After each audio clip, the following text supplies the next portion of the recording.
Labarin da yake yawo a halin yanzu game da ɗaya daga cikin ɗan masana'antar Kannywood, masoyi sa'annan kuma wanda yake matuƙar ƙaunar Baba Bola Ahmed Tinubu, wanda yake fitowa yake zagin mutane a social media bisa Baba Bola Ahmed Tinubu, yana ganin cewa dukkanin abin da Baba Bola Ahmed Tinubu yayi daidai ne.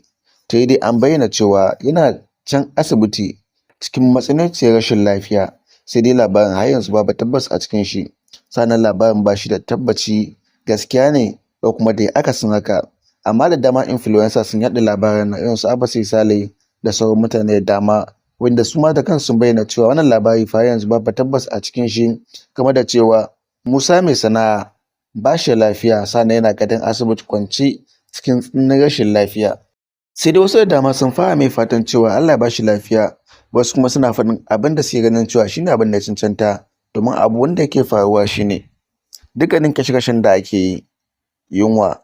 talauci, wahala, rashin tsaro, rashin samun aikin yi, abubuwa da dama da suke faruwa. Musa mai sana'a ya toshe kunnen shi baya ji, yana tallan Baba Bola Ahmed Tinubu ido a rufe, kai face ma har da faɗin maganganu da dama wanda ke ganin cewa ta hanyar kamfen ne, kuma sannan yana yi ne domin ya ga cewa ya cika aljihun shi da wasu 'yan nerori. Yana manta da cewa al'ummarsa na cikin tsananin rayuwa, wanda ya kamata a ce suna ɗaya daga cikin jagorori wanda za su bi hanya domin su nuna hanyar da ya cancanta a ce an bi, sannan an zaɓi shugaba na gari, su duba cewa wa ya cancanta,